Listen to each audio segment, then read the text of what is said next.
진성그룹 창립 50주년 기념 파티는 화려함의 극치였다. 서울의 스카이라인이 한눈에 들어오는 최고급 호텔 연회장은 대한민국을 움직이는 권력자들로 가득 찼다. 정치인, 재벌, 총수, 법조계 인사, 그리고 언론계의 거물들까지 모두가 강태준 회장에게 축하를 건네기 위해 모여들었다. 샴페인 잔이 부딪히는 맑은 소리, 사람들의 웃음소리, 그리고 배경을 채우는 클래식 음악이 한데 어우러져 현실감 없는 꿈의 한 장면을 연출하고 있었다. 서유아는 이 모든 소음의 중심에서 완벽한 침묵 속에 서 있었다. 그녀는 진성그룹의 안딘 안주인이자 강태준의 아내였다. 눈부신 실크 드레스는 그녀의 가녀린 몸매를 우아하게 감쌌고 길게 늘어뜨린 검은 머리카락은 창백할 정도로 하얀 피부와 대조를 이루었다. 그녀의 목에는 수십 캐럿짜리 다이아몬드 목걸이가 밤하늘의 별처럼 빛나고 있었지만 그 어떤 보석도 그녀의 깊고 고요한 눈빛만큼 시선을 사로잡지는 못했다. 그녀는 살아있는 조각상처럼 아름다웠고 또 그만큼이나 말이 없었다. 사람들은 그녀를 그림자 아내라고 불렀다. 언제나 강태준의 한 걸음 뒤에서 희미한 미소를 띤 채 조용히 서 있는 존재. 그녀가 청각 장애를 앓고 있다는 사실은 공공연한 비밀이었고, 이는 그녀를 더욱 신비롭고 연약한 존재로 만들었다.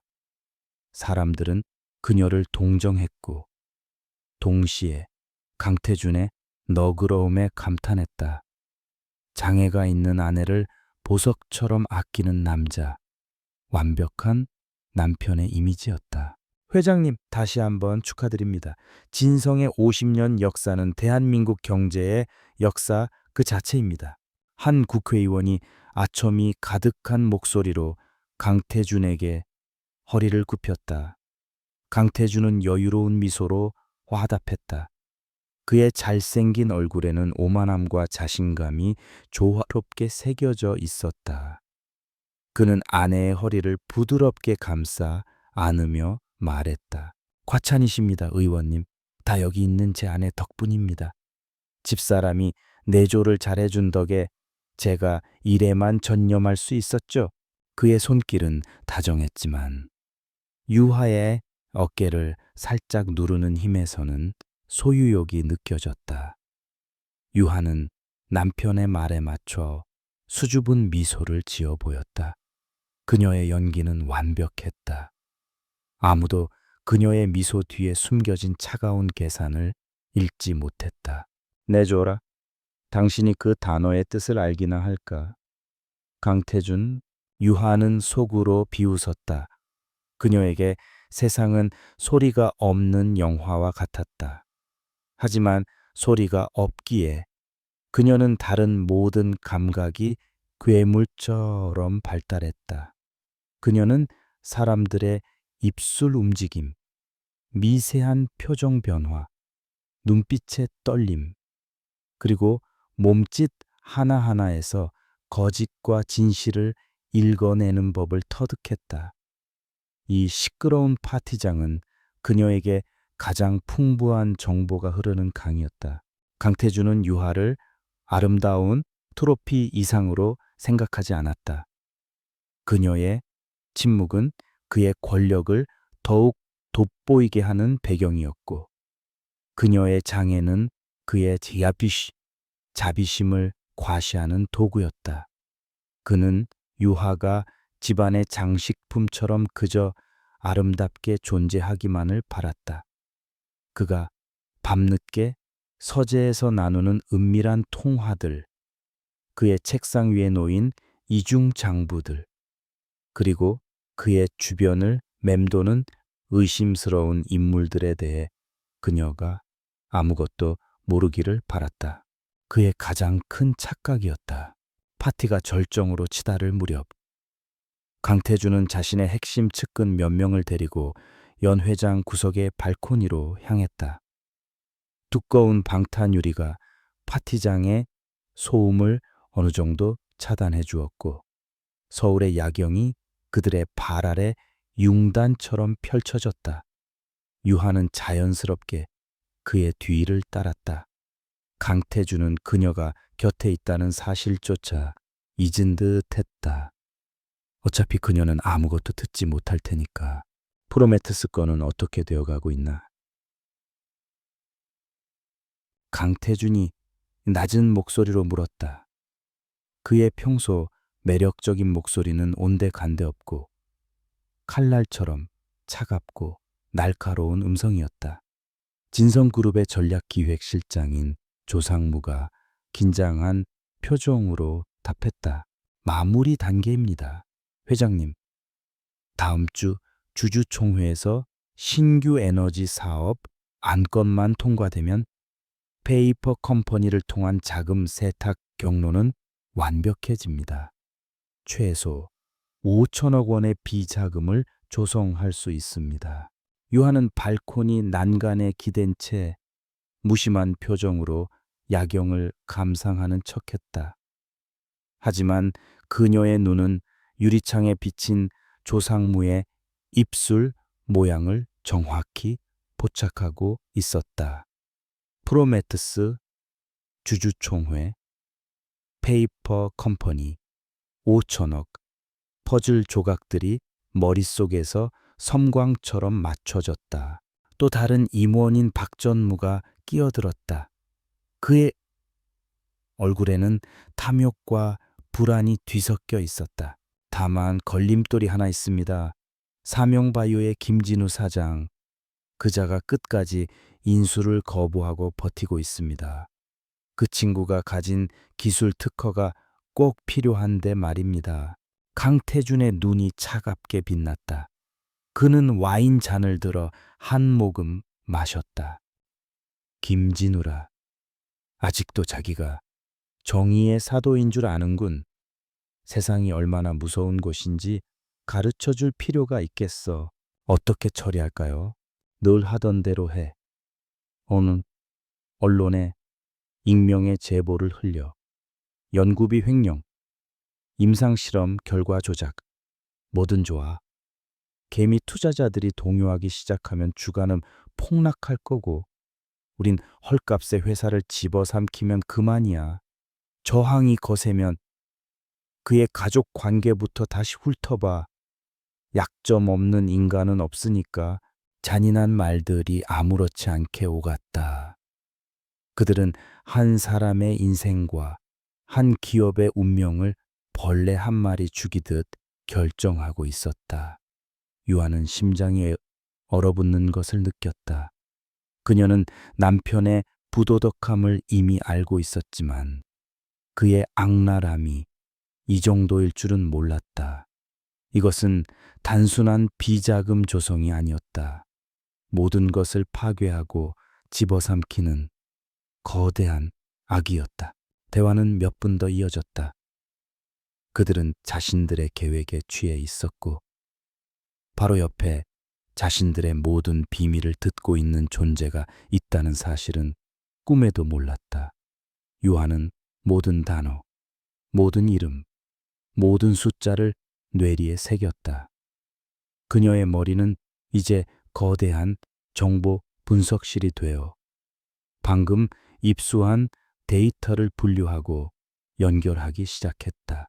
강태준이 만족스러운 표정으로 대화를 마무리하고 유에게 돌아왔다. 그는 다시 다정한 남편의 가면을 썼다. 지루했지. 시끄럽기만 하고. 이제 그만 들어갈까? 그는 유하의 뺨을 부드럽게 쓰다듬었다. 유하는 그의 손길에 몸을 떨고 싶은 충동을 억누르며 희미하게 미소 지었다. 그녀는 그의 눈을 똑바로 바라보았다. 그의 눈동자 속에는 오만한 지배자만이 있을 뿐 그녀의 그림자는 보이지 않았다. 그래, 당신에게 나는 아무 소리도 못 듣는 장식품이겠지. 하지만 당신은 몰라. 강태준, 소리가 없는 세상이 얼마나 많은 것을 더 선명하게 보여주는지. 두 사람이 연회장으로 돌아왔을 때 파티는 여전히 계속되고 있었다. 사람들은 여전히 웃고 떠들며 진성그룹의 영광을 찬양했다. 하지만 유하의 눈에는 이 모든 것이 곧 무너져 내릴 모래성처럼 보였다. 그리고 그 거대한 성의 가장 깊은 곳, 왕좌에 앉아있는 왕을 끌어내릴 사람은 바로 그녀. 아무도 주목하지 않는 그림자 아내가 될 것이었다. 그날 밤 모두가 잠든 깊은 새벽, 유하는 저택의 가장 깊숙한 곳에 있는 자신만의 공간으로 향했다. 겉보기에는 평범한 드레스룸이었지만 거대한 전신 거울 뒤에는 그녀의 비밀, 서재가 숨겨져 있었다. 최첨단 보안 시스템을 통과하자 어둠 속에서 여러 대의 모니터가 푸른 빛을 뿜어내며 그녀를 맞았다. 그녀는 화려한 드레스를 벗어던지고 가장 편안한 옷으로 갈아입었다. 수십 캐럿짜리 다이아몬드 목걸이가 차가운 소리를 내며 테이블 위로 떨어졌다. 맨 얼굴에 그녀는 더 이상 연약하고 순종적인 서유하가 아니었다. 그녀의 눈빛은 냉철한 분석가의 그것으로 변해 있었다. 컴퓨터 앞에 앉은 그녀의 손가락이 키보드 위에서 춤을 추기 시작했다. 화면에는 복잡한 데이터와 암호화된 파일들이 쉴 새 없이 스쳐 지나갔다. 접속 코드 HELE 엔터 키를 누르자 새로운 보안 채널이 열렸다. 어둠 속에서 활동하는 그녀의 팀원들에게 보내는 메시지였다. 작전명 프로메테스, 목표 진성그룹, 대상 강태준, 정보 수집 및 분석 시작, 사명 바이오 김진우 사장, 보호 조치, 즉시 실행.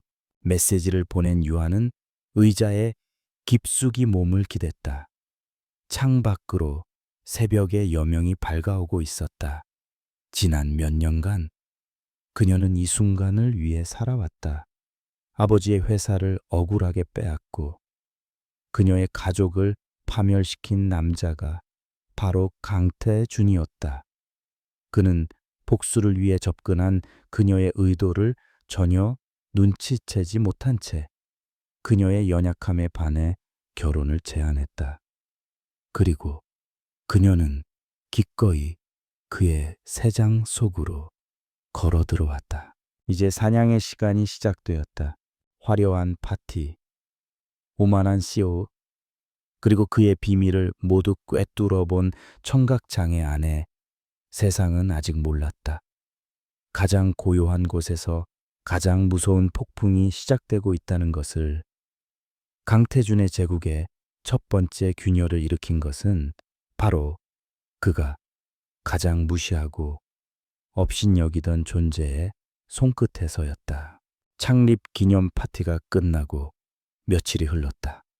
강태준의 저택은 언제나처럼 거대하고 고요했으며 서늘한 공기로 가득 차 있었다. 강태준은 새벽같이 집을 나서 자정이 다 되어서야 돌아왔다.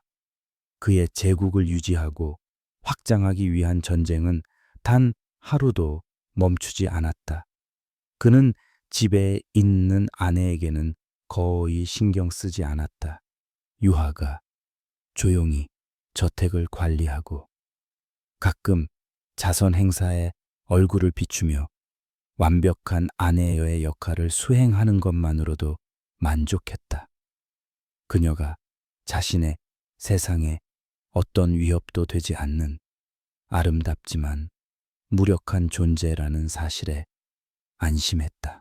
유한은 그의 완벽한 착각 속에서 자신의 역할을 충실히 이행했다.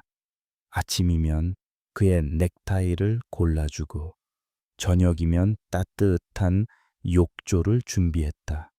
하인들에게는 빈틈없이 지시를 내렸고 정원의 꽃 하나하나까지 세심하게 관리했다. 그녀의 일상은 잔잔한 호수와 같았다. 하지만 그 고요한 수면 아래에서는 거대한 조류가 소용돌이를 잊히고 있었다. 그날 오후 유한은 단골 갤러리를 방문했다.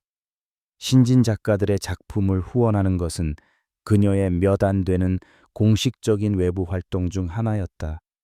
갤러리 관장의 친절한 설명을 들으며 그림을 감상하는 그녀의 모습은 한 폭의 그림처럼 우아했다. 물론 관장의 목소리는 그녀에게 들리지 않았다. 그녀는 그저 그의 입 모양과 표정을 읽으며 적절한 순간에 고개를 끄덕이거나 미소를 지을 뿐이었다. 그녀의 손에 들린 태블릿 PC에는 갤러리 작품 목록이 떠 있었다.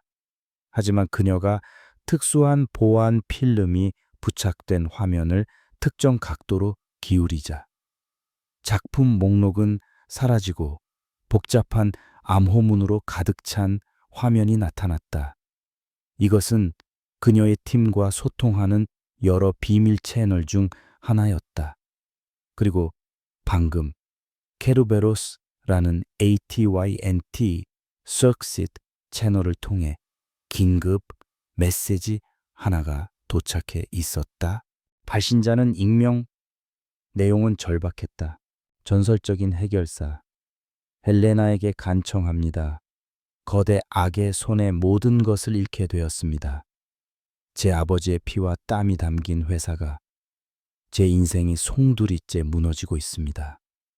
그들은 언론을 조작하고 주가를 교란하며 잊지도 않은 죄를 뒤집어 씌우고 있습니다. 법과 정의는 그들의 편입니다. 당신만이 유일한 희망입니다. 제발 만나 주십시오. 메시지 아래에는 첨부 파일이 있었다. 유아가 파일을 열자 사명바이오라는 이름과 함께 진성그룹의 비공식 인수 제안서 그리고 각종 협박성 이메일들이 나타났다. 발신자는 사명바이오의 대표 김진우였다. 강태준이 파티에서 벌레처럼 취급했던 바로 그 남자. 유아의 심장이 차갑게 내려앉았다. 올 것이 왔다는 생각과 함께 피할 수 없는 운명의 무게가 어깨를 짓눌렀다. 이것은 더 이상 그녀 혼자만의 복수가 아니었다. 강태준의 탐욕에 짓밟힌 또 다른 피해자의 절규가 그녀의 문을 두드리고 있었다. 이 손을 잡는 순간 그녀는 그림자 속에서 나와 빛과 어둠의 경계선 위에 서야만 했다. 돌이킬 수 없는 전쟁의 서막이었다. 그녀는 갤러리 한편의 조용한 카페테리아에 앉아 태블릿 화면을 응시했다. 화면 속에는 김진우라는 남자의 사진이 있었다. 아직 젊지만 고집스러워 보이는 눈매. 연구에만 몰두해온 학자의 순수함과 세상 물정 모르는 불안함이 공존하는 얼굴이었다. 그는 강태준 같은 포식자에게는 더할 나위 없이 좋은 먹잇감이었다. 이 남자를 이용해야 해. 유아의 머릿속에서 수만 가지 경우의 수가 시뮬레이션 되었다. 김진우의 의뢰를 받아들이는 것은 진성그룹을 공격할 완벽한 명분이 되어줄 것이다. 헬레나는 돈과 명분에 따라 움직이는 해결사이지 사적인 복수심에 불타는 암살자가 아니었다. 이 사건은 그녀의 복수에 대의명분이라는 날개를 달아줄 터였다. 그녀의 손가락이 빠르게 움직였다. 요청을 접수했다. 신원 확인 및 사전 조사를 위해 내 대리인이 접촉할 것이다. 시간과 장소는 추후 통보, 계약금은 100 비트코인, 성공 보수는 진성 그룹으로부터 받아낼 피해 보상액의 30%, 조건에 동의한다면 이 메시지에 판도라라고만 답신하라. 그녀는 헬레나의 페르소나를 완벽하게 연기했다. 냉정하고 계산적이며 자신감이 넘치는 말투. 얼마 지나지 않아 판도라라는 짧은 답신이 도착했다.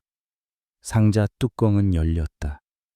이제 세상의 모든 재앙과 마지막 희망이 뒤섞여 쏟아져 나올 것이다. 다음 날 저녁 약속 장소는 낡은 인소의 공장을 개조한 북카페였다. 잉크와 종이 냄새, 그리고 짙은 커피 향이 뒤섞인 곳. 이곳은 유하의 팀이 운영하는 여러 안전 가옥 중 하나였다. 카페 곳곳에는 일반인은 절대 눈치챌 수 없는 초소형 카메라와 도청 장치가 설치되어 있었다. 약속 시간 정각. 김진우가 불안한 얼굴로 카페에 들어섰다. 그가 두리번거리며 약속된 자리로 가앉자 한 중년 남자가 그의 맞은편에 조용히 앉았다. 짧게 깎은 머리, 무표정한 얼굴, 그리고 흐트러짐 없는 자세.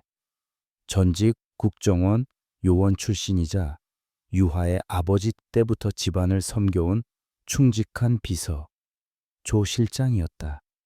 그는 유하의 정체를 아는 유일한 인물이자 그녀의 손과 발이 되어주는 남자였다. 김진우 대표님 되십니까? 조 실장의 목소리는 낮고 건조했다. 김진우가 긴장한 채 고개를 끄덕였다. 제가 헬레나님의 대리인입니다. 그 순간 수십 킬로미터 떨어진 저택의 비밀 서재에서 유하는 대형 모니터를 통해 두 사람의 만남을 실시간으로 지켜보고 있었다. 그녀는 조 실장의 넥타이 핀에 숨겨진 초소형 카메라를 통해 김진우의 얼굴을, 테이블 밑에 부착된 마이크를 통해 그의 목소리를 듣고 있었다. 물론 그녀에게 목소리는 음파 분석 그래프로 보였다. 그녀는 그의 목소리 톤 변화, 심박수, 그리고 동공의 움직임까지 분석하며 그의 진실성을 확인했다. 김진우는 자신이 가진 모든 것을 쏟아냈다. 진성그룹이 어떻게 자신의 연구원들을 매수하려 했는지, 어떻게 언론을 이용해 허위 사실을 유포했는지, 그리고 어떻게 세무조사와 검찰 조사를 압박의 수단으로 사용했는지. 그의 목소리는 분노와 절망으로 떨리고 있었다. 그들은 악마입니다. 돈과 권력을 위해서라면 무슨 짓이든 하는, 저는 평생 연구만 해온 사람입니다. 이런 더러운 싸움에는 익숙하지 않습니다. 헬레나님만이 제 마지막 희망입니다. 그가 서류 가방에서 두툼한 자료 뭉치를 꺼내 테이블 위에 올려놓았다. 진성그룹의 비리를 입증할 수 있는 내부 고발 자료와 회계 장부 사본이었다. 유하는 조 실장에게 텍스트로 지시를 내렸다. 조 실장은 유하의 메시지를 마치 자신의 생각인 듯 자연스럽게 입 밖으로 꺼냈다. 이 자료만으로는 부족합니다. 강태준 회장은 법망을 빠져나가는데 도같은 인물입니다. 이건 결정적인 증거가 아니라 정황 증거에 가깝습니다. 김진우의 얼굴에 실망감이 스쳤다. 그럼 방법이 없는 겁니까? 조 실장은 잠시 침묵하다가 유하의 다음 지시를 받고 입을 열었다. 그의 눈빛은 어느새 헬레나의 그것처럼 날카롭게 변해 있었다. 강태준의 아킬레스건은 프로메테스라는 이름의 프로젝트입니다. 혹시 들어보신 적 있습니까? 김진우의 눈이 크게 뜨였다. 프로메테스, 어떻게 그것을? 우리는 당신이 생각하는 것보다 더 많은 것을 알고 있습니다. 이 프로젝트의 실체를 파헤칠 수 있는 내부 조력자가 필요합니다. 당신 회사 내부에 아직 배신하지 않은 믿을 만한 사람이 있습니까? 강태준이 심어놓은 쥐새끼들 말고. 김진우는 한참을 망설이다가 자신의 연구팀장 이름을 댔다. 유한은 즉시 팀원에게 그의 신상 정보를 분석하라고 명령했다. 몇 분 뒤, 신뢰도 높음이라는 분석 결과가 모니터에 떠올랐다. 모든 확인이 끝났다. 유한은 마지막 지시를 내렸다. 계약은 성립되었습니다. 조 실장이 김진우에게 손을 내밀었다. 지금부터 당신은 헬레나의 의뢰인입니다. 저희의 지시가 있을 때까지 절대 단독 행동하지 마십시오. 당신의 전화, 이메일, 모든 것이 도청당하고 있다고 생각하십시오. 이제부터는 저희가 당신의 방패이자 창이 되어 드리겠습니다. 김진우는 얼떨떨한 표정으로 조 실장의 손을 잡았다. 그의 손에서는 희망의 온기가 느껴졌다. 만남이 끝나고 조 실장이 카페를 떠났다. 유한은 모니터 화면을 껐다. 거대한 저택에는 다시 정적이 흘렀다. 하지만 이것은 폭풍 전의 고요함이었다. 어둠 속에서 온 한 줄기 절박한 요청은 이제 거대한 제국을 향한 선전포고가 되었다. 그녀는 자신의 거대한 상황판으로 다가갔다. 복잡하게 얽힌 진성그룹의 지배 구조도 위. 그녀는 사명 바이오라는 작은 말 하나를 올려놓았다. 그리고 그 말의 경로 끝에는 강태준이라는 이름의 왕이 서 있었다. 체스판은 준비되었고 첫 번째 말이 움직였다. 이제 세상에서 가장 오만한 왕을 체크메이트로 몰아넣기 위한 그림자 속 여왕의 잔혹하고 우아한 사냥이 시작된 것이다. 헬레나로서의 작전 개시는 서유하의 일상을 조금도 바꾸지 않았다. 그녀는 여전히 강태준의 그림자 아내였다. 오히려 그 어느 때보다 더 완벽하게 자신의 역할을 수행했다. 그녀의 연약하고 순종적인 모습은 강태준의 의심을 잠재우는 가장 효과적인 방패막이었고, 동시에 그의 심장부로 파고드는 가장 날카로운 비수였다. 어느 날 아침, 유한은 강태준의 서재를 정리하고 있었다. 이곳은 저택 내에서 유일하게 그녀가 남편의 허락 없이 드나들 수 없는 공간이었지만, 오늘은 강태준이 직접 그녀를 불렀다. 중요한 화상회의를 앞두고 흐트러진 서재를 보기 좋게 정돈해 달라는 이유였다. 그는 유하가 서재의 기밀 문서나 컴퓨터에는 전혀 관심이 없는, 그저 인테리어에만 신경 쓰는 여자라고 굳게 믿고 있었다. 강태준이 대형 스크린을 통해 여러 명의 임원들과 회의를 시작했다. 유한은 묵묵히 책장에 책들을 가지런히 꽂거나 난초 화분에 물을 주며 서재 안을 조용히 움직였다. 그녀의 존재는 공기처럼 투명해서 회의에 참석한 그 누구도 그녀를 의식하지 않았다. 사명 바이오 건은 예정대로 진행되고 있습니다. 언론 플레이는 효과적이었습니다. 개미 투자자들은 패닉에 빠져 주식을 던지고 있고 주가는 연일 폭락 중입니다. 화면 속 조상무가 의기양양하게 보고했다. 강태준은 만족스러운 미소를 지었다. 김진우, 그 친구 아직도 버티고 있나? 네. 하지만 오래가지 못할 겁니다. 자금 압박이 극심할 테니까요. 저희가 설정해 놓은 케이맨 제도의 페이퍼 컴퍼니 아틀라스 인베스트를 통해 적대적 M&A를 시도할 최종 준비를 마쳤습니다. 유아의 손길이 잠시 멈칫했다. 아틀라스 인베스트, 그녀의 데이터베이스에 없던 새로운 이름이었다. 그녀는 태연한 표정으로 창가의 먼지를 닦는 척하며 스크린에 떠 있는 발표, 자료를 눈에 새겼다.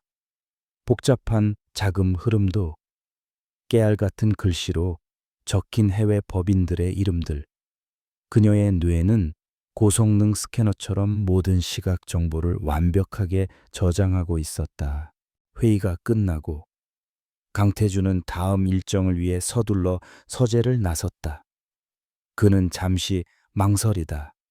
책상 위에 놓아두었던 태블릿 PC를 그대로 두고 나갔다.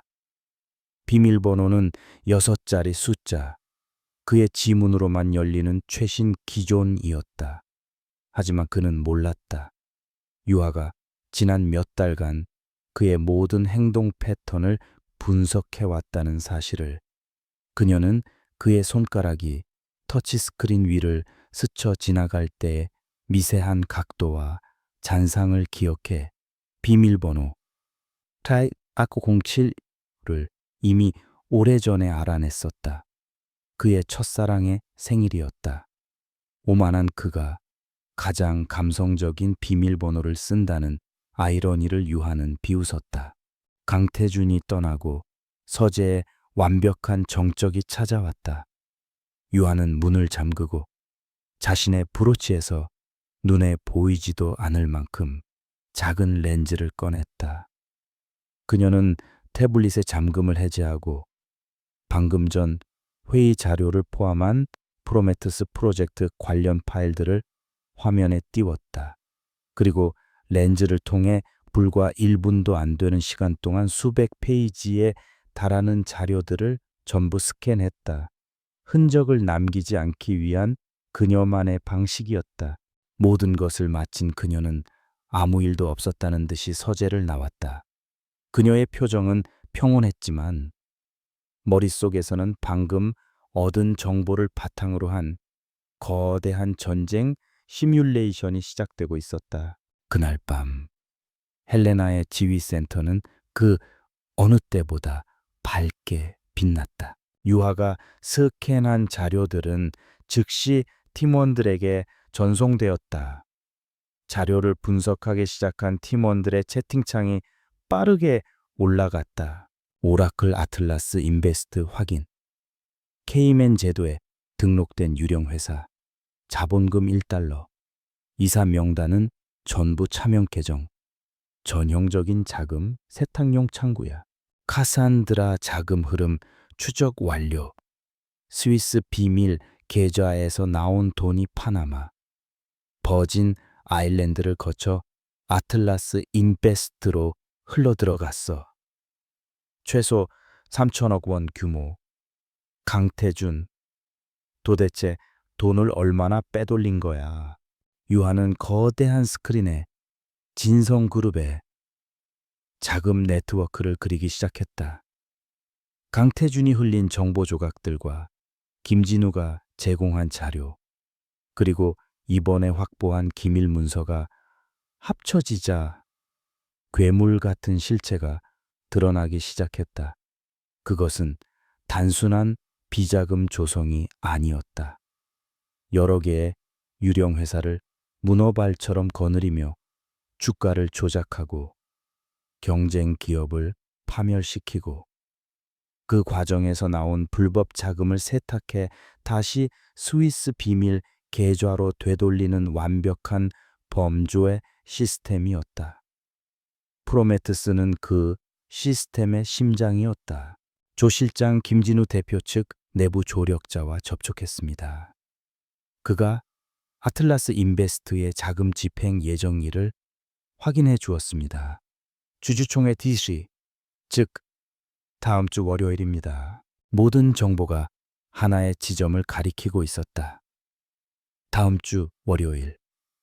강태준은 불법적으로 조성한 거액의 자금을 이용해 사명바이오의 주식을 대량으로 매집하여 적대적 M&A를 완성시킬 계획이었다. 김진우는 속수무책으로 당할 수밖에 없었다. 오라클 잠깐. 이상한 점을 발견했어. 자금 흐름 중에 아주 작은 액수의 돈이 주기적으로 빠져나가는 경로가 있어. 목적지는 정치인 후원금 계좌 몇 개랑 언론사 간부 차명 계좌인데 아사라사도타즈 유하의 눈이 번뜩였다. 이것이 바로 강태준의 보험이었다. 그는 권력과 언론을 돈으로 매수하여 자신의 방패막이로 삼고 있었던 것이다. 법과 여론이 언제나 그의 편이었던 이유가 밝혀지는 순간이었다. 이제 모든 판이 읽혔다. 상대의 패를 모두 읽은 이상 이길 방법은 무수히 많았다. 하지만 유하는 가장 확실하고 가장 파괴적인 방법을 원했다. 강태준이 가장 높은 곳에 올라섰다고 생각하는 순간 그를 가장 깊은 나락으로 떨어뜨리는 것. 그녀의 손가락이 키보드 위에서 조용히 움직였다. 헬레나 작전 변경. M&A 저지는 2차 목표다. 1차 목표는 강태준이 스스로 무덤을 파게 만드는 것. 팀원들이 그녀의 의도를 궁금해하는 침묵이 흘렀다. 헬레나 오라클. 아틀라스 인베스트의 계좌에 접근할 수 있는가? 오라클. 어렵지만 불가능하진 않아. 24시간 정도면은 백도어를 만들 수 있을 것 같아. 왜? 헬레나 월요일 오전 9시. 강태준이 주식 매집 명령을 내리는 순간 우리가 먼저 돈을 빼돌린다. 단 1원도 남기지 말고. 채팅창에 경악의 메시지들이 떠올랐다. 이것은 해킹을 넘어선 사이버 금융 절도였다. 카산드라 미쳤어. 헬레나, 그 돈을 우리가 가져가겠다고 우린 해결사지. 도둑이 아니야. 헬레나 돈은 우리가 갖지 않는다. 전액 익명으로 사회에 환원할 것이다. 자선재단, 환경단체, 어디든 좋다. 중요한 것은 강태준의 총알을 모두 사라지게 만드는 것이다. 상상해봐. 수천억 원을 동원해 전쟁을 시작했는데 막상 방가쇠를 당기니 총알이 없어진 상황을. 그제야 팀원들은 그녀의 계획을 이해했다. 강태준은 패닉에 빠질 것이고 자금의 행방을 찾기 위해 불법적인 경로를 총동원할 것이다. 그 과정에서 그는 수많은 흔적을 남기게 될 것이고 그의 방패막이 되어주던 부패한 권력과 언론도 등을 돌릴 것이다. 스스로 자멸하게 만드는 것. 그것이 헬레나의 첫 번째 수였다. 헬레나 조 실장, 자금 이체가 완료되는 즉시 신뢰할 수 있는 소규모 인터넷 언론사에 제보해 진성그룹, 정체불명의 해커에게 수천억 원대 M&A 자금 탈취당해라고 판을 흔드는 거야. 아무도 우리를 의심하지 못하도록 지시가 내려졌다. 헬레나의 첫 번째 방역은 적의 심장부를 직접 타격하는 것이 아니라 적의 손에 들린 무기를 빼앗고 그를 광란에 빠뜨리는 것이었다. 가장 오만한 자에게 가장 굴욕적인 방식으로. 유하는 지휘센터에 불을 껐다. 창밖은 여전히 깊은 어둠에 잠겨 있었다. 그녀는 조용히 침실로 돌아와 잠든 강태준의 옆에 누웠다. 그의 얼굴에는 세상을 다 가진 자의 평온함이 어려 있었다. 그는 꿈에도 모르리라. 바로 옆에 누운 아무 소리도 듣지 못하는 아내가 자신의 제국을 송두리째 뒤흔들 준비를 마쳤다는 사실을. 헬레나의 첫 번째 수는 던져졌다. 이제 강태준이 어떻게 반응할 차례인가. 월요일 오전 9시. 진성그룹 본사 50층에 위치한 회장실은 그 자체로 권력이었다. 한쪽 벽면 전체를 차지한 통유리창 너머로 서울의 정형이 장난감처럼 펼쳐져 있었고 방 안의 모든 가구는 수억 원을 호가하는 예술품이었다. 강태주는 거대한 마호가니 책상에 앉아 승리를 예감하고 있었다. 그의 앞에는 여러 개의 모니터가 실시간 주식 현황과 자금 흐름을 보여주고 있었다. 그는 보안 호외선을 통해 전략기획실과 연결했다. 지금 즉시 아틀라스 인베스트에 자금을 투입해 사명바이오의 주식을 보이는 대로 전부 매집해라. 단 일주도 남김없이. 그의 목소리에는 사냥을 눈앞에 둔 포식자의 흥분이 담겨 있었다. 김진우의 좌절과 절망이 눈앞에 선했다. 그는 이 순간을 위해 지난 몇 달간 공을 들였다. 모든 것이 완벽했다. 알겠습니다. 회장님, 지금 바로 집행하겠습니다. 조상무의 목소리가 스피커를 통해 흘러나왔다. 강태주는 의자의 등을 기대며 시계에 불을 붙였다. 승리의 축포였다. 1분, 2분, 5분이 흘렀다. 그런데 어찌 된 일인지 모니터의 주식 거래 현황에는 아무런 변화가 없었다. 사명바이오의 주가는 미동조차 하지 않았다. 무서운 일이야. 왜 아직 시작도 안 하고 있는 거지? 그의 짜증 섞인 목소리에 조상무가 당황하며 답했다. 죄송합니다, 회장님. 지금 시스템에 약간의 오류가 있는 것 같습니다. 케이맨 제도와의 연결이 원활하지 않습니다. 핑계대지 마. 당장 해결해. 강태준이 고함을 질렀다. 그 순간이었다. 조상무의 비명 같은 목소리가 스피커를 찢고 흘러나왔다. 회장님, 큰일 났습니다. 돈이 전부 사라졌습니다. 강태준은 자리에서 벌떡 일어났다. 시가가 그의 손에서 떨어졌다. 그게 무슨 말도 안 되는 소리야. 3천억 원이 감쪽같이 사라졌다는 게 말이 돼. 사라졌습니다. 계좌 잔고가 정확히 0원입니다. 누군가 모든 돈을 빼돌렸습니다. 강태준의 머릿속이 하얗게 비었다. 불가능한 일이었다.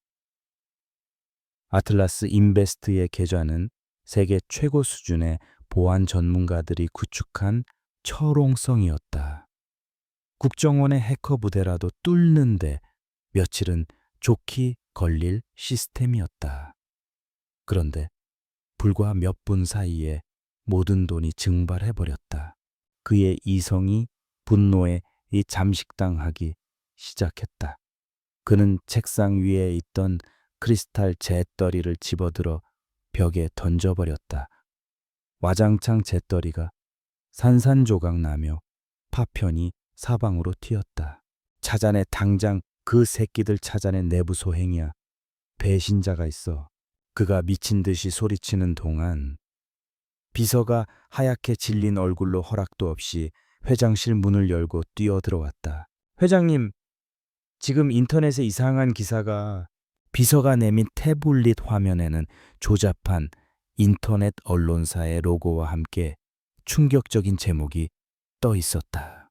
속보, 진성그룹, 사명바이오 적대적 M&A 시도, 정체불명의 해커에 수천억 원 자금 탈취당한 정황 포착.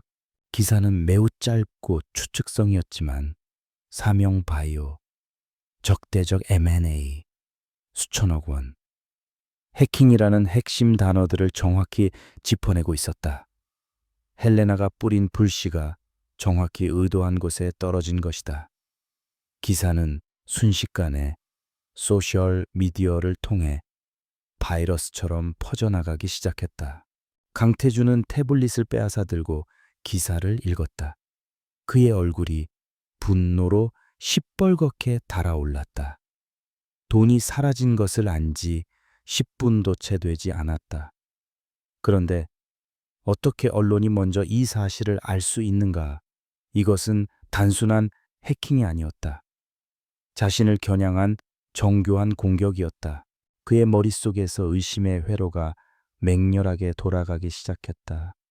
경쟁 그룹의 소화행인가? 아니면 정치적인 적? 그것도 아니면 내부에 이 모든 것을 계획하고 실행한 쥐새끼가 있는 것인가? 그는 회의 화면에 떠 있는 자신의 최측근들의 얼굴을 하나씩 뜯어보았다. 평소 충성을 맹세하던 얼굴들이 하나같이 의심스러워 보였다. 그의 제국에 처음으로 균열이 생기는 순간이었다. 편집증적인 의심이 독처럼 퍼져나갔다. 보안팀장 당장 내 방으로 불러. 몇 분 뒤 전직 군 정보사령부 출신으로 잔인하고 효과적인 일처리로 유명한 민 실장이 회장실에 들어섰다. 가샤네, 강태준이 얼음처럼 차가운 목소리로 말했다. 누구 말씀이십니까? 이 모든 일을 꾸민 놈, 해커든 배신자든 산채로 내 앞에 끌고 와. 무슨 수를 써서라도 좋아. 법은 신경 쓰지 마. 돈은 얼마든지 줄 테니. 놈들의 손톱 밑에 박힌 가시까지 다 뽑아내. 내 말 뜻 알겠나? 알겠습니다, 회장님. 민 실장은 표정 하나 바꾸지 않고 고개를 숙였다. 강태준은 그에게 무제한의 권한과 자금을 주었다. 헬레나를 찾기 위한 지옥의 사냥이 시작된 것이다. 같은 시각 서유하는 한 보육원의 자선 오찬 행사에 참석해 있었다. 순백의 원피스를 입은 그녀는 천사의 모습이었다. 아이들의 머리를 쓰다듬고 수화로 간단한 인사를 건네는 그녀의 모습에 사람들은 감탄했다. 그녀의 옆에 놓인 작은 핸드백 안에서 얇은 카드 형태의 특수 단말기가 미세하게 진동했다.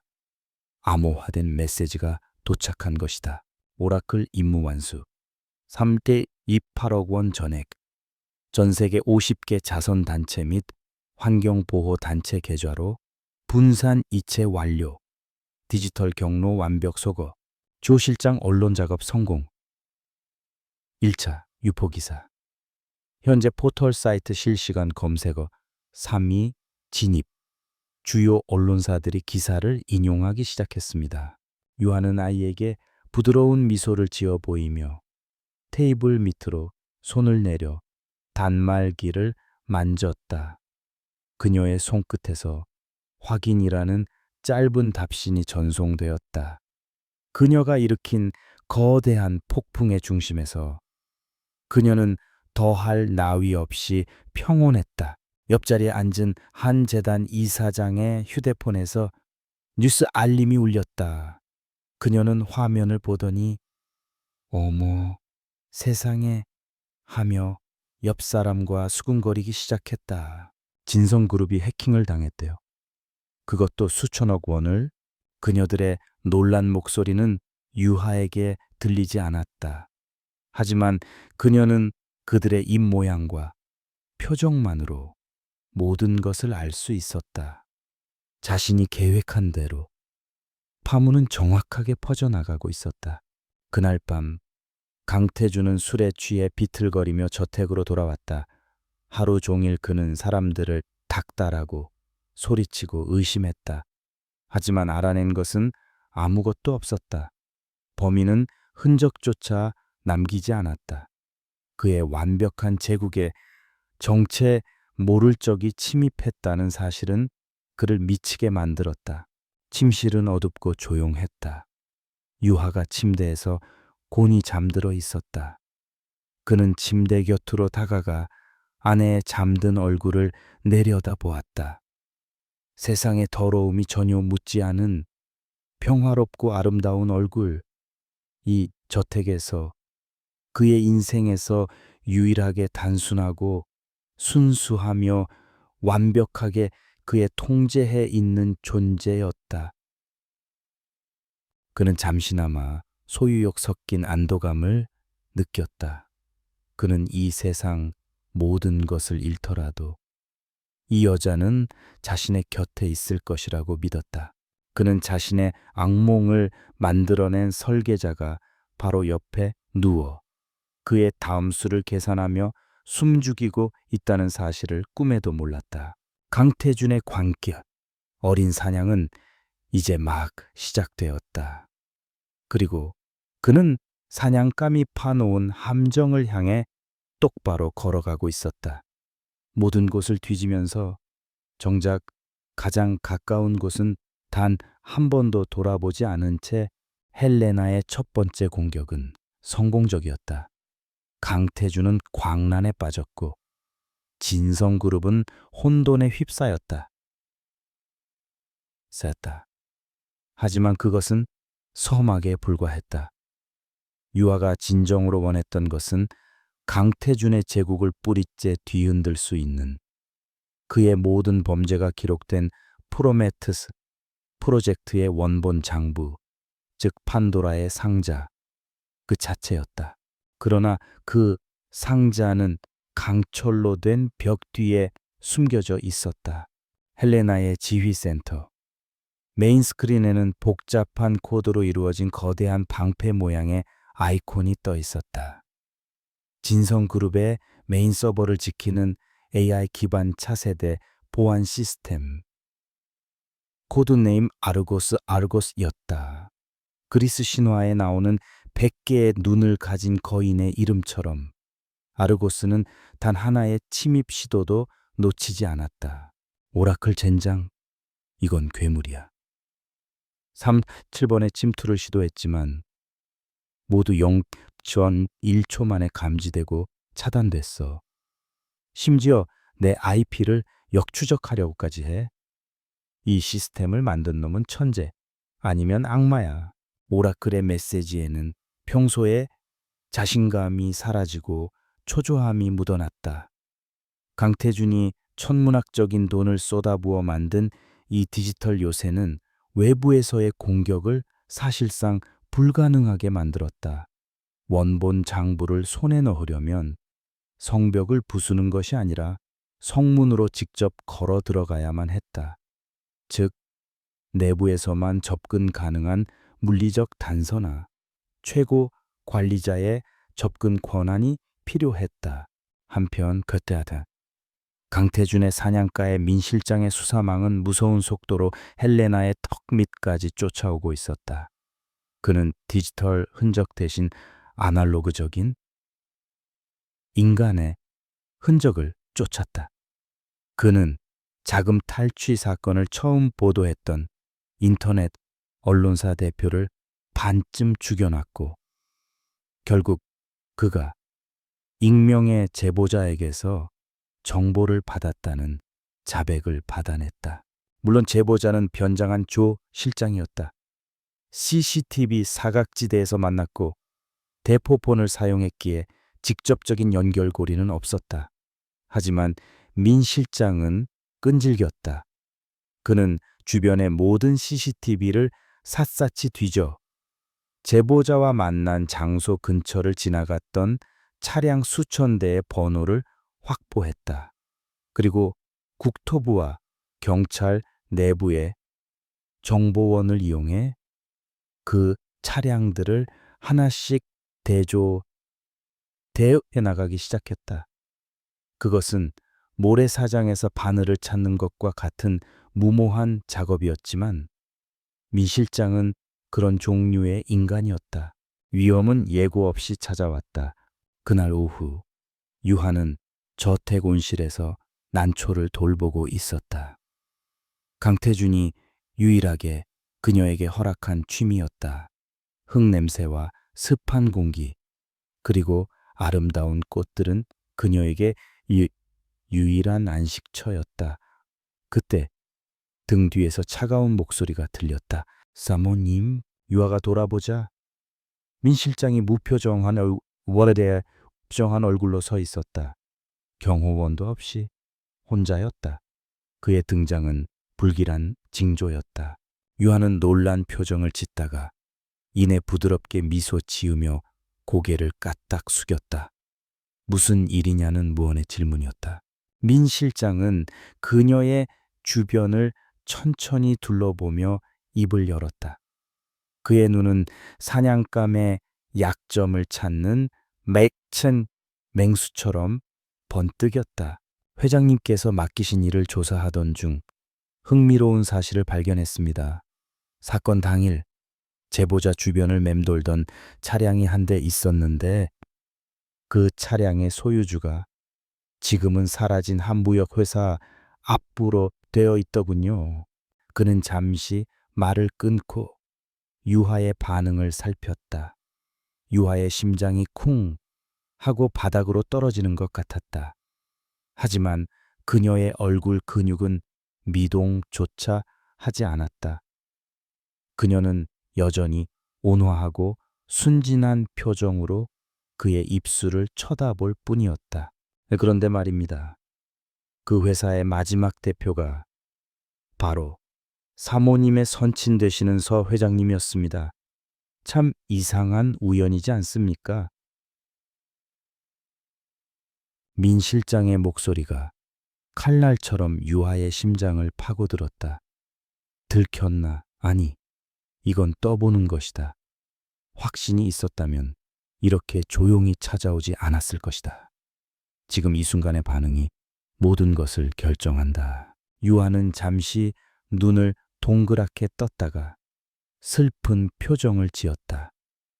그녀는 늘 가지고 다니던 작은 메모 패드에 가녀린 글씨체로 글을 써서 그에게 보여주었다.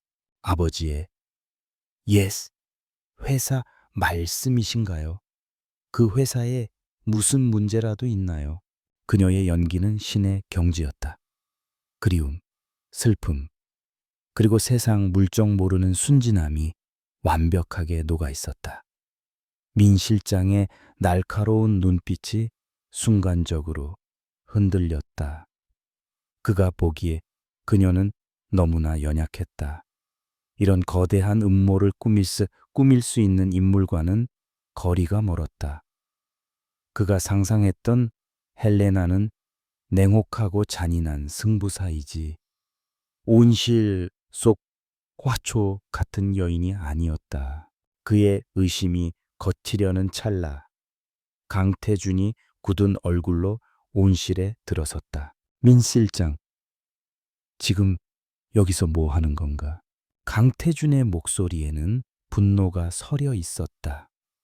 민 실장이 자신의 아내와 단둘이 있다는 사실 자체가 그의 심기를 건드린 것이다. 회장님, 보고 드릴 것이 있어서 내 아내한테까지 와서 보고를 해. 여기가 자네 사무실인가? 강태준이 민 실장의 멱살이라도 잡을 듯이 다가섰다. 민 실장이 당신을 귀찮게 했소. 그가 유에게 묻자. 유하는 고개를 저으며 강태준의 팔을 잡았다. 괜찮다는, 화내지 말라는 부드러운 손짓이었다. 그 연약한 모습은 강태준의 분노에 기름을 부었다. 내 아내는 이런 더러운 일에 대해 아무것도 모르는 사람이요. 감히 당신의 더러운 의심을 내 집 안, 내 아내에게까지 들이미는 건가? 당신 지금 날 의심하는 거야. 강태준의 오만함과 소유욕이 역설적으로 유하를 위한 가장 완벽한 방패가 되어 주었다. 그는 자신의 소유물이 감히 자신을 배신할 수 있는 독립적인 인격체라는 사실 자체를 상상조차 할 수 없었다. 그의 눈에 유하는 그저 보호해야 할 아름다운 새일 뿐이었다. 민 실장은 강태준의 서슬, 퍼런 기세에 눌려 결국 고개를 숙였다. 죄송합니다, 회장님. 제가 경솔했습니다. 당장 나가. 민 실장이 물러나고 온실에는 두 사람만 남았다. 강태준은 언제 그랬냐는 듯 부드러운 표정으로 유하의 어깨를 감쌌다. 놀라게 해서 미안하오. 저런 무식한 놈이 함부로 당신을 대학에 놔두지 않을 거요. 유하는 그의 품에 안겨 가냘프게 고개를 끄덕였다. 하지만 그녀의 등 뒤로 난초 가위를 쥐인 그녀의 손은 분노와 공포로 미세하게 떨리고 있었다. 하마터면 모든 것이 끝날 뻔했다. 그날 밤 유하는 지휘센터에서 자신이 찍힌 온실의 CCTV 영상을 몇 번이고 돌려보았다. 영상 속에는 강태준이 민 실장을 몰아세우며 자신을 감싸는 장면이 담겨 있었다. 그리고 유하는 거기서 승리의 열쇠를 발견했다. 강태준의 가장 큰 약점. 그것은 바로 그의 오만함, 그리고 자신에 대한 맹목적인 무시였다. 그는 아내라는 존재를 자신과 동등한 인간으로 보지 않았다. 바로 그 점이 그의 가장 거대한 사각지대, 블라인드 스팟였다. 유하는 결심했다. 아르고스라는 강철 벽을 부술 방법은 외부가 아닌 내부에 있었다. 해킹으로 뚫을 수 없다면 주인의 손으로 직접 열게 만들면 된다. 그녀의 작전은 이제 디지털 전쟁에서 강태준의 오만함을 역이용하는 고도의 심리전으로 전환되고 있었다. 민 실장과의 아찔한 만남 이후 헬레나의 팀 내부에는 긴장감이 흘렀다. 조 실장 아가씨, 이건 너무 위험합니다. 민 실장은 보통 놈이 아닙니다. 냄새를 맡았습니다. 잠시 물러나야 합니다. 오라클 동의해. 강태준이 자기 아내를 의심할 리 없다는 게 유일한 방어선인데 그 방어선이 언제까지 버텨줄지 몰라. 팀원들의 우려는 당연했다. 하지만 유아는 물러설 생각이 없었다. 오히려 민 실장의 등장은 그녀에게 확신을 주었다. 강태준의 사각지대는 생각보다 더 견고했다. 그 오만함을 이용해야만 했다. 아르고스를 열 유일한 열쇠는 강태준 그 자신이었다. 유아는 새로운 작전에 돌입했다. 목표는 강태준이 집으로 그의 개인 비즈니스 노트북을 가져오게 만들고 그 앞에서 보안을 해제하게 만드는 것. 그 노트북에는 아르고스 이 마스터키가 담겨 있을 확률이 높았다. 그것은 고도의 심리전이었다. 그날부터 유하는 미묘하게 변하기 시작했다. 그녀는 평소보다 더 말이 없어졌고 멍하니 창밖을 바라보는 일이 잦아졌다. 좋아하던 난초를 돌보는 일도 시들해졌다. 어느 날 저녁에는 강태준이 가장 아끼는 두 사람의 결혼 사진이 담긴 액자를 실수로 떨어뜨려 깨뜨렸다. 강태준의 눈에 그녀는 마치 시들어가는 꽃처럼 보였다. 그는 민 실장이 그녀를 신문했던 날 이후로 아내가 충격을 받았다고 생각했다. 그의 안에서 죄책감과 소유욕이 뒤섞인 보호 본능이 끌어올랐다. 요즘 당신 안색이 안 좋아 보여.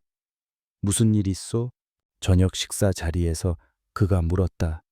요한은 희미하게 웃으며 고개를 저었다. 하지만 그녀의 눈빛에는 깊은 슬픔이 서려 있었다. 그 모습은 강태준의 마음을 더욱 불편하게 만들었다. 그는 아내가 자신의 통제 아래에서 안정감을 느끼기를 바랐다. 불안정하고 슬퍼하는 아내의 모습은 그의 완벽한 세계에 생긴 흠집과도 같았다. 그는 평소보다 일찍 귀가하는 날이 많아졌다. 그녀를 위로하고 자신의 건재함을 과시하며 그녀의 불안을 잠재우고 싶어 했다. 유하의 계획대로 강태준은 제 발로 그녀의 영역 안으로 들어오고 있었다. 그리고 마침내 그는 자신의 개인 노트북을 서재가 아닌 부부의 침실로 가져오기 시작했다. 유하의 심리전이 순조롭게 진행되던 어느 날 밤, 조 실장으로부터 긴급 보고가 들어왔다. 그것은 프로메테우스 프로젝트의 추악한 이면을 드러내는 피비린내 나는 과거의 기록이었다. 조 실장 아가씨, 사명 바이오의 과거를 조사하다 끔찍한 사실을 알아냈습니다. 3년 전 사명 바이오에 양심적인 연구원 한 명이 있었습니다. 당시 진성그룹이 무리하게 추진하던 신약의 임상시험에 치명적인 부작용이 있다라는 사실을 밝혀내고 내부 고발을 준비하던 인물이었습니다. 유한은 숨을 죽였다. 조 실장, 그런데 그 연구원, 공식적인 사인은 과로로 인한 고속도로 단독 교통사고. 하지만 제가 파헤쳐 보니 사고 현장에 CCTV는 삭제되었고 최초 목격자는 거액의 돈을 받고 잠적했습니다. 명백한 살인이었습니다. 그를 침묵시키기 위해 강태준이 손을 쓴 겁니다. 유아의 손이 차갑게 식었다. 강태준이 단순한 사기꾼이 아니라 살인자일 수도 있다는 사실은 상상 이상이었다. 조 실장, 더 중요한 것이 있습니다. 그 연구원의 이름은 박선우, 바로 김진우 대표가 아버지처럼 따르던 스승이자 선배였습니다. 김진우의 절박한 얼굴이 떠올랐다. 그의 싸움은 단지 회사를 지키기 위한 것이 아니었다. 스승의 억울한 죽음에 대한 진실을 밝히려는 처절한 몸부림이었던 것이다. 그리고 조 실장은 마지막 메시지를 보냈다. 그것은 유하의 완벽한 가면을 산산조각 내는 망치와도 같았다. 조 실장, 그리고 박선우 연구원은 아가씨의 어린 시절 가장 친한 친구였던, 지금은 고인이 된 박서연 씨의 유일한 오빠였습니다. 순간 유하의 세상이 무너져 내렸다. 기억 저편으로 사라졌던 이름, 박선우, 서연이 오빠. 어릴 적 몸이 약했던 친구 서연의 병문안을 갈 때마다 다정하게 자신을 맞아주었던 사람. 서연이가 세상을 떠났을 때 함께 눈물을 흘리며 그녀를 위로해 주었던 사람. 그 따뜻했던 사람이 강태준의 손에 처참하게 살해당했다. 지휘센터의 모든 모니터 불빛이 아득하게 멀어졌다. 유하는 책상에 엎드려 소리 없는 오열을 터뜨렸다. 눈물이 뺨을 타고 흘러내려 키보드 위로 뚝뚝 떨어졌다. 복수는 차가운 이성으로 계획하는 지적인 게임이라고 생각했다. 하지만 이제 모든 것이 변했다. 이것은 더 이상 그녀의 가족만을 위한 복수가 아니었다. 친구의 억울한 죽음에 대한, 김진우의 절망에 대한, 그리고 강태준의 발밑에 짓밟힌 수많은 약자들의 고통에 대한 피맺힌 절규였다. 그녀는 남편이라는 이름의 남자가 얼마나 끔찍한 괴물인지 비로소 깨달았다. 그의 매력적인 미소 뒤에, 다정한 말투 뒤에 숨겨진 것은 사람의 목숨을 파리처럼 여기는 악마의 영혼이었다. 그와 한 집에서 살고, 같은 침대에서 잠을 자고, 같은 공기를 마시고 있다는 사실이 역겨워 견딜 수가 없었다. 한참을 울던 그녀가 고개를 들었다. 눈물은 멎어 있었다. 그녀의 눈동자에서 슬픔과 혼란은 사라지고 강철보다 차갑고 얼음보다 단단한 무언가가 자리 잡고 있었다. 그것은 순수한 증오, 그리고 절대 꺾이지 않을 결의였다. 망설임은 끝났다. 도덕적 고뇌도, 한때 남편이었던 자에 대한 일말의 연민도 모두 사라졌다. 강태준은 파멸시켜야만 하는 절대악이었다. 사회적으로 매장시키는 것만으로는 부족했다. 그가 저지른 모든 죄의 대가를 그의 영혼까지 파괴하는 방식으로 치르게 해야만 했다. 그날 저녁 강태준이 귀가했을 때 그는 완전히 달라진 아내를 마주했다. 며칠간 이어지던 우울한 모습은 온데간데 없고 그녀는 그 어느 때보다 아름답고 사랑스러운 모습으로 그를 맞았다.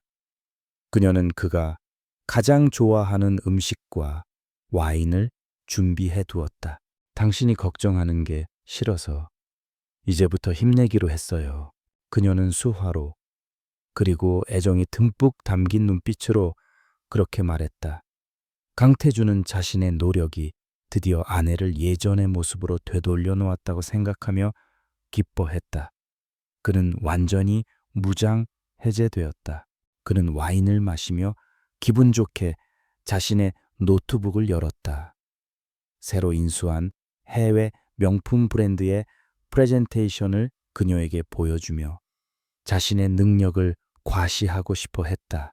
유아는 그의 어깨에 머리를 기댄 채 사랑스러운 눈빛으로 화면을 바라보았다.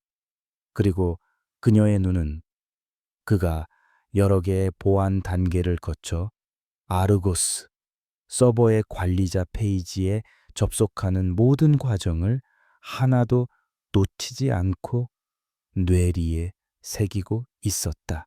그녀의 완벽한 가면은 다시 제자리를 찾았다.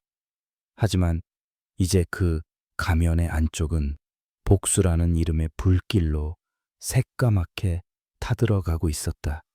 심판의 날이 아주 가까워지고 있었다. 강태준의 세계는 겉으로는 평온을 되찾은 듯 보였다.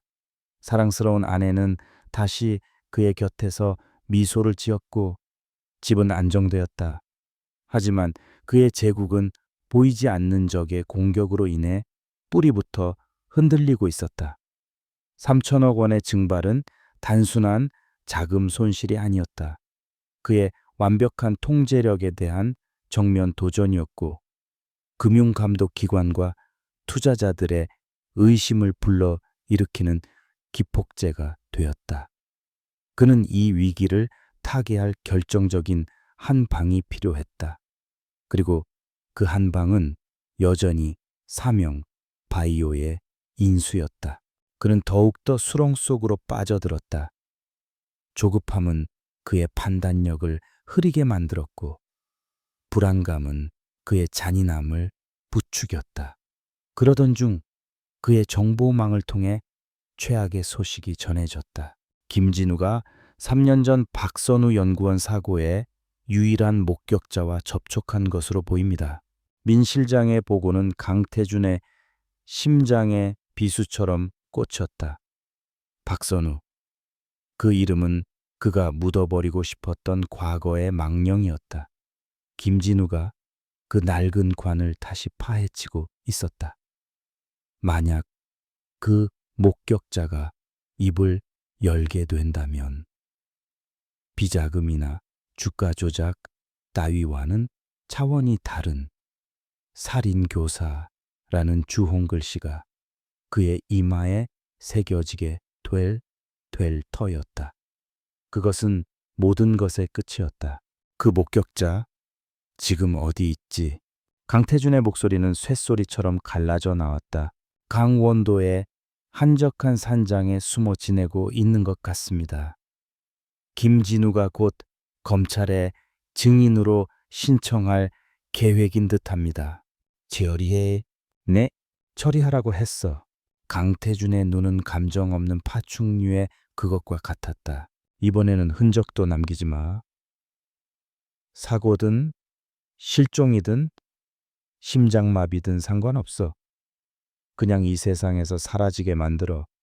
김진우가 손 쓸 틈도 없이 그는 선을 넘었다.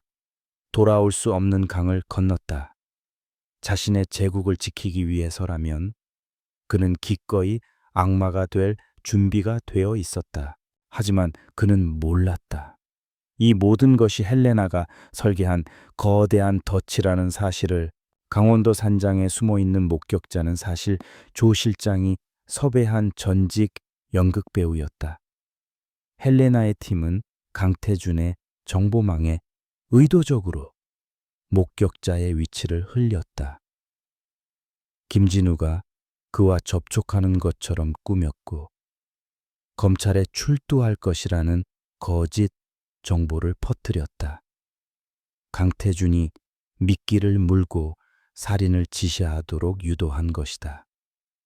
조 실장의 팀은 산장 주변에 초소형 녹음기와 카메라를 설치해 민 실장과 강태준이 나누는 모든 대화와 지시를 기록하고 있었다.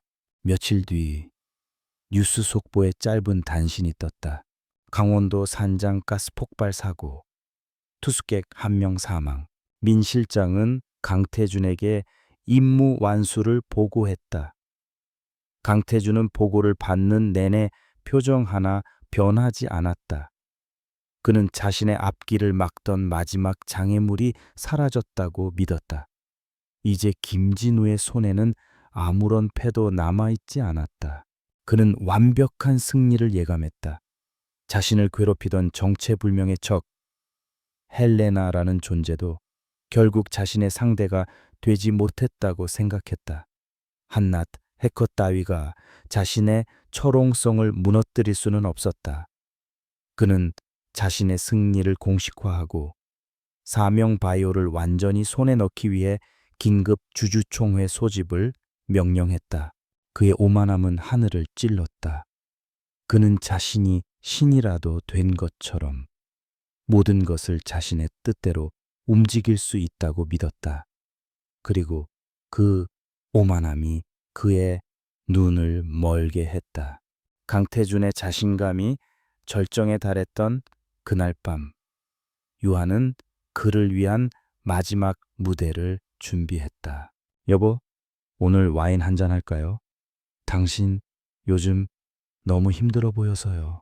유한은 가장 아름다운 드레스를 입고 그가 가장 좋아하는 와인을 준비했다.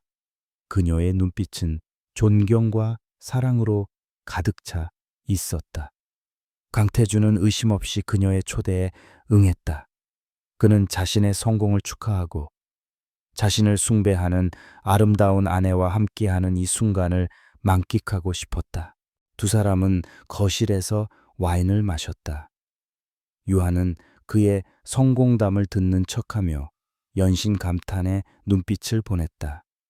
분위기가 무르익을 무렵 그녀는 와인잔을 들고 그의 곁으로 다가가다가 마치 발이 꼬인 것처럼 그의 재킷에 와인을 쏟았다.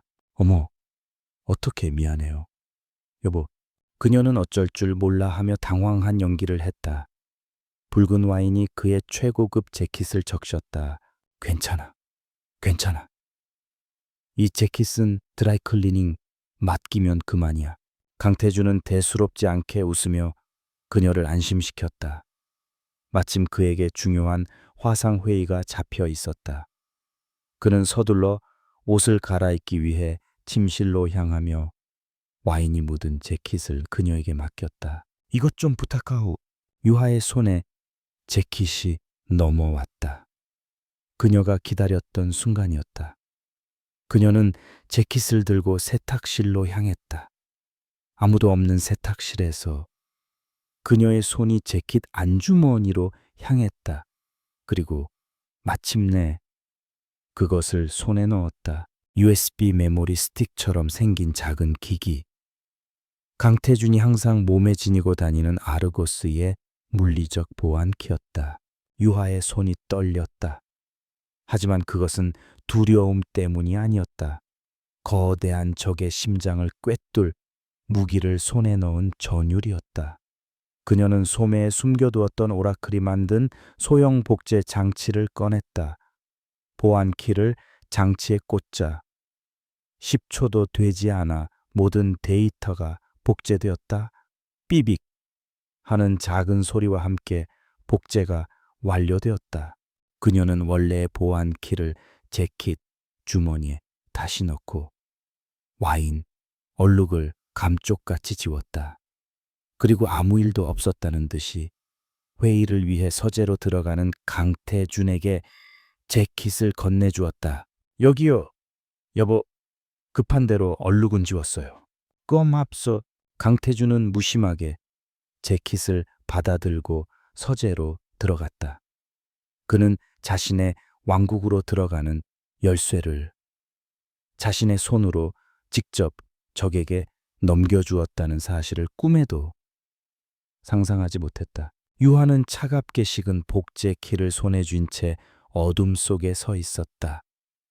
강태준의 절망적인 마지막 수는 결국 헬레나에게 마지막 퍼즐 조각을 넘겨준 최악의 자충수가 되었다. 이제 주주총회라는 단두대만 남아있을 뿐이었다.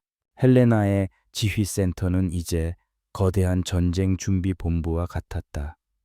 유하가 복제된 물리적 보안키를 단말기에 꽂는 순간 팀원들은 숨을 죽였다.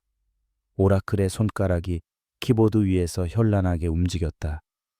유하가 목격했던 강태준의 로그인 패턴과 비밀번호, 그리고 복제된 키의 인증, 시그니처가 결합되자 철옹성 같았던 아르고스의 방화벽에 마침내 균열이 생겼다.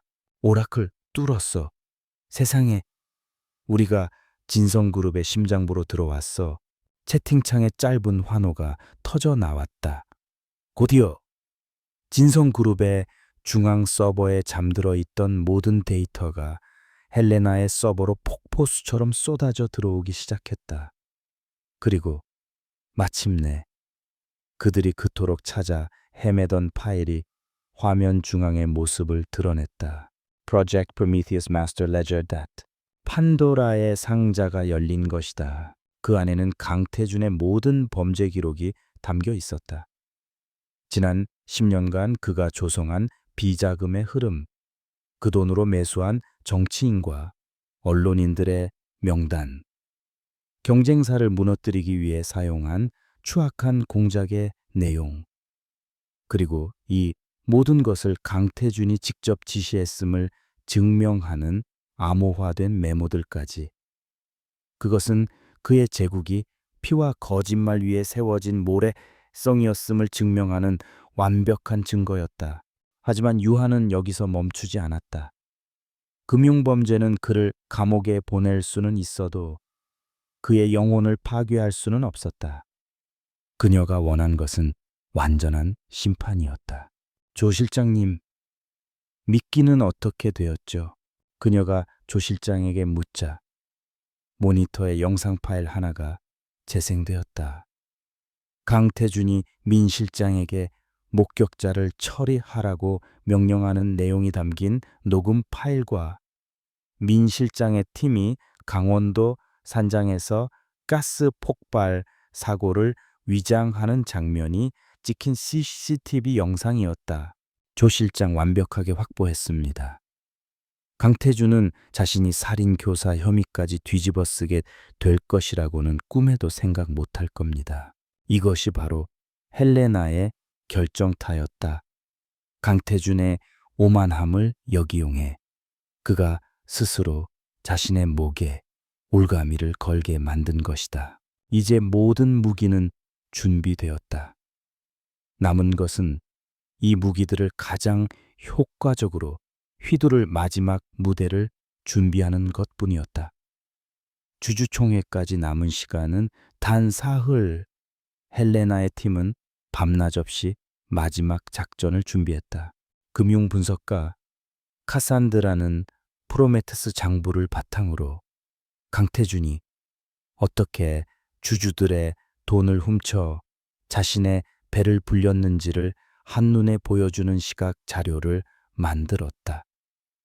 오라클은 그의 불법 자금 네트워크와 주가 조작의 전말을 담은 보고서를 작성해 금융감독기관에 익명으로 제출할 준비를 마쳤다. 조 실장은 살인교사 증거 영상을 한 편의 짧은 다큐멘터리처럼 편집했다. 그리고 유하는 그녀 자신을 위한 준비를 시작했다. 주주총회 전날 밤 그녀는 자신의 드레스룸에 섰다.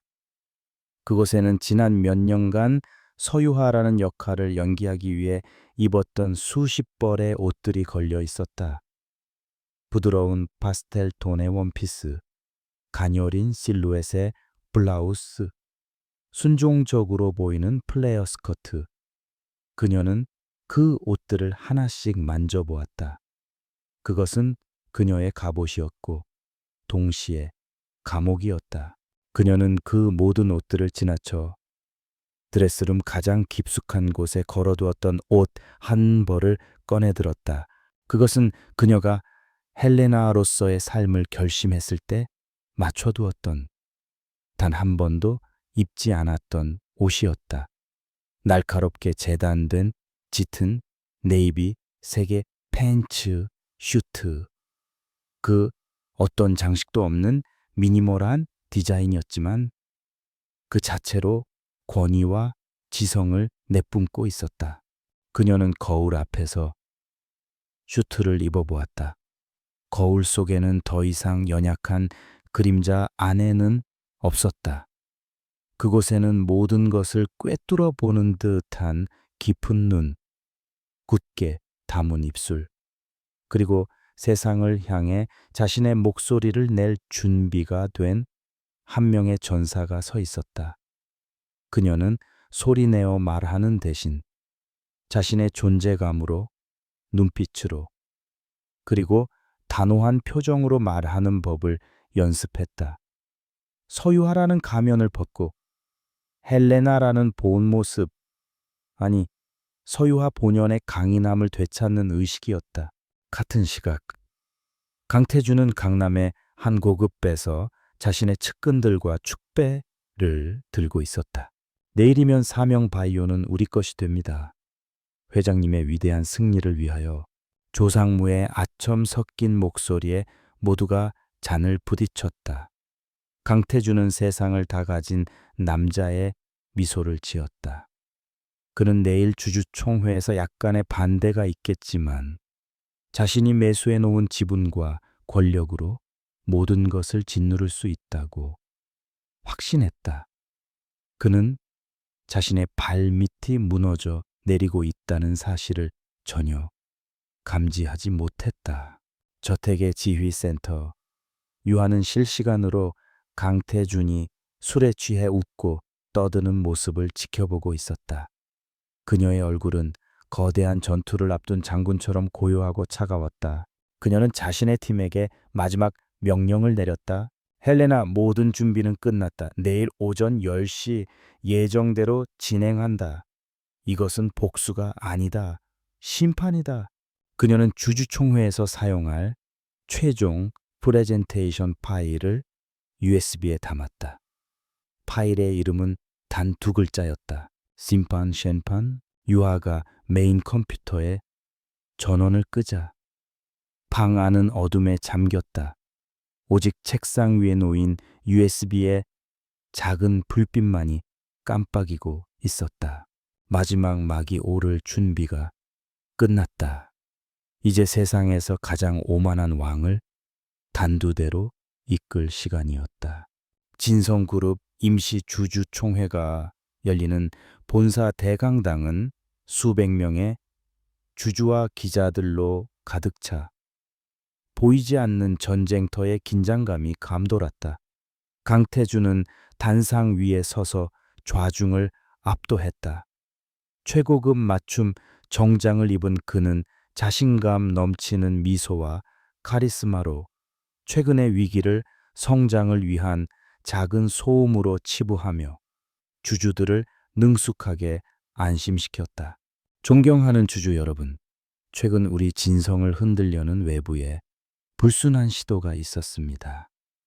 하지만 보십시오. 진성은 건재합니다. 그리고 오늘 사명바이오 인수를 통해 우리는 한 단계 더 위대한 미래로 나아갈 것입니다. 그의 선동적인 연설에 일부 주주들이 박수를 보냈다. 그는 모든 것이 자신의 시나리오대로 흘러가고 있다고 확신했다. 투표 버튼을 누르기만 하면 모든 것이 끝난다. 바로 그 순간이었다. 쾅힘늑 하는 소리와 함께 강당의 육중한 뒷문이 활짝 열렸다. 모든 사람의 시선이 문 쪽으로 쏠렸다. 소란스러운 등장이 아니었다. 오히려 너무나 고요해서 모두를 압도하는 등장이었다. 서유하였다. 하지만 그곳에 서 있는 사람은 더 이상 강태준의 그림자 아내가 아니었다. 부드러운 드레스 대신 그녀는 몸에 꼭 맞는 짙은 네이비색 팬츠 슈트를 입고 있었다.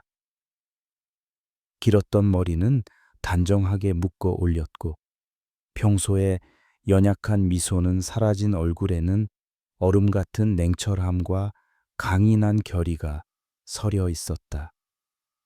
그녀의 곁에는 조 실장과 한눈에 봐도 최고 실력자임을 알 수 있는 변호인단이 함께였다. 강당안이 술렁이기 시작했다. 저 사람 회장님 사모님 아니야. 왜 저런 모습으로 여기에? 강태준은 단상 위에서 굳은 얼굴로 그녀를 바라보았다. 당혹감과 짜증이 뒤섞인 표정이었다. 여보, 지금 여기서 뭐 하는 거요? 여긴 당신이 있을 곳이 아니야. 그의 목소리에는 여전히 그녀를 아래로 보는 오만함이 묻어 있었다. 그것이 그가 아내에게 그런 식으로 말하는 마지막 순간이 될 것이었다. 유아는 그에게 대답하지 않았다. 그녀는 곧장 단상을 향해 걸어왔다.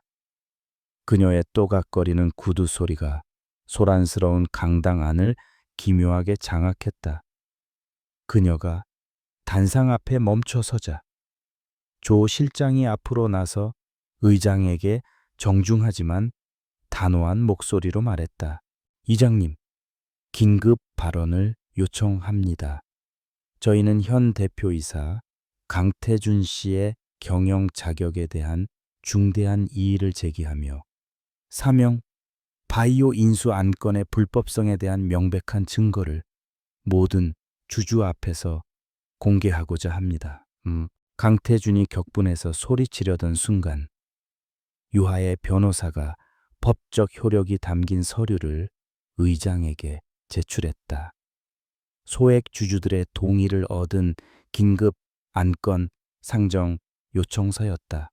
절차상 하자가 없었기에 의장은 당황하며 요청을 받아들일 수밖에 없었다. 강태준이 무언가 잘못되어 가고 있음을 직감하고 그녀를 막으려 했을 때 유하는 이미 발언대에 서 있었다. 그녀는 자신의 USB를 노트북에 꽂았다.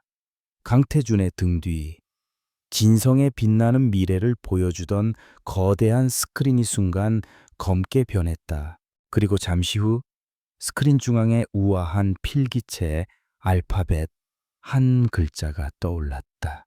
이씨. 강당 곳곳에서 나직한 탄성이 터져 나왔다.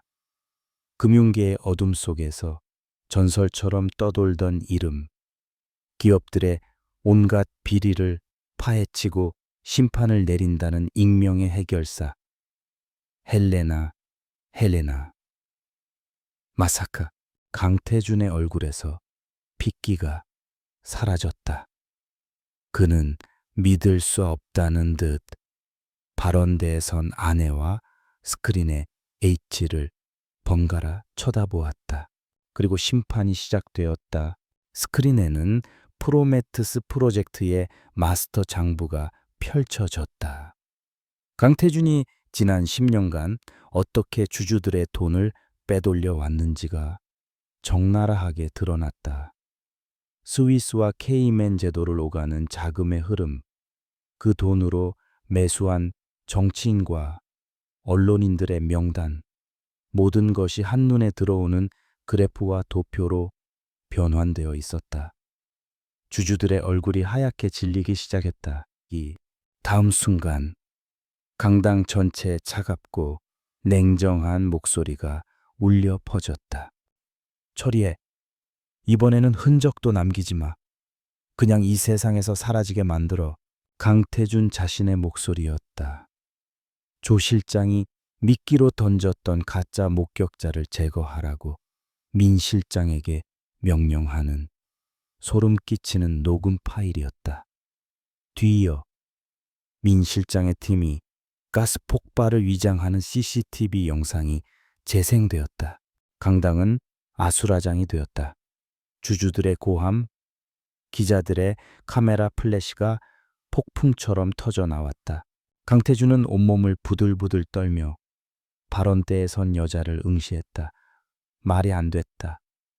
자신의 아내, 아무것도 듣지 못하는 연약하고 순종적인 인형, 자신의 완벽한 트로피, 그 여자가 헬레나라고, 그의 이성이, 그의 세상이, 그의 모든 것이 무너져 내리는 순간이었다. 네오, 너였어. 그의 목소리가 짐승의 울부짖음처럼 터져 나왔다. 감히 내가 내까짓게 내가 누구인지 잊었어. 넌 내 아내야. 그는 이성을 잃고 유핵에 달려들었다.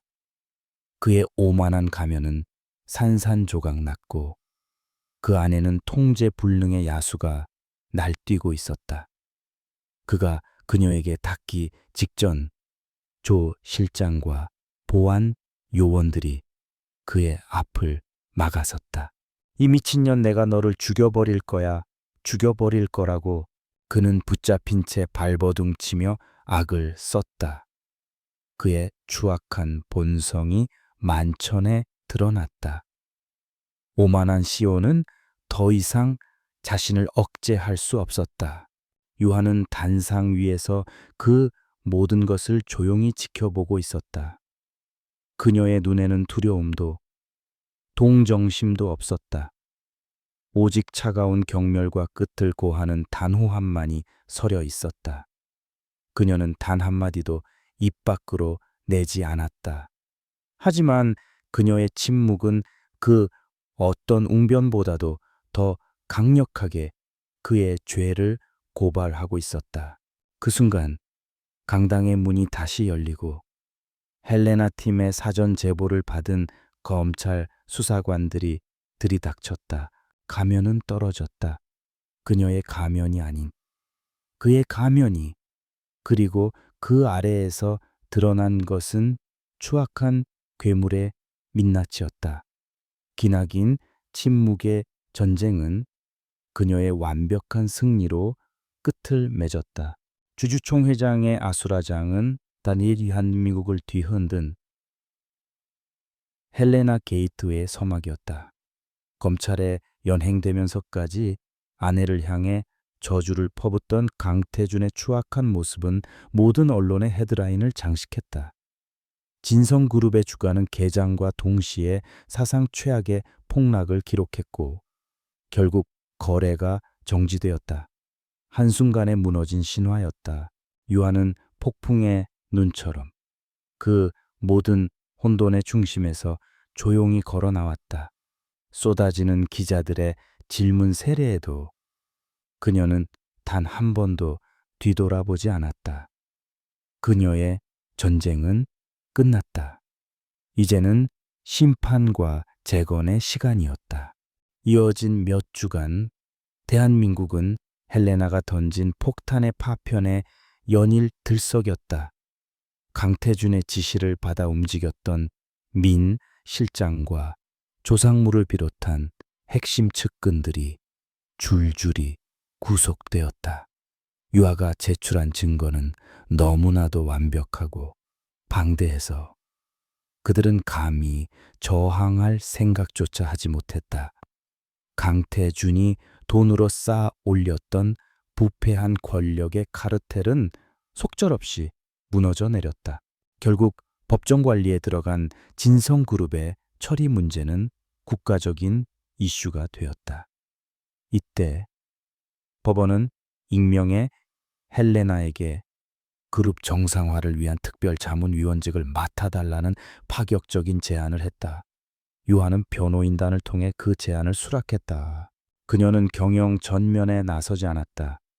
여전히 그림자 속에서 그녀는 그룹을 해체하고 재건하는 모든 과정을 지휘했다. 그녀의 첫 번째 원칙은 정의의 회복이었다. 진성그룹의 자산은 가장 먼저 강태준에게 피해를 본 사람들에게 돌아갔다.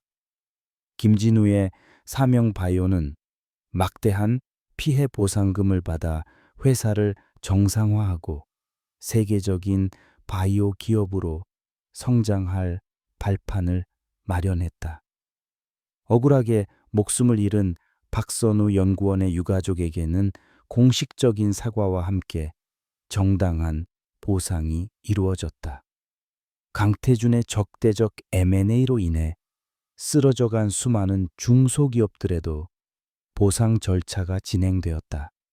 그녀는 권력을 잡기 위함이 아니라 권력이 남긴 상처를 치유하기 위해 자신의 능력을 사용했다. 강태준의 재판은 신속하게 진행되었다. 횡령, 주가 조작, 배임, 그리고 살인 교사까지 그의 모든 죄가 만천에 드러났다.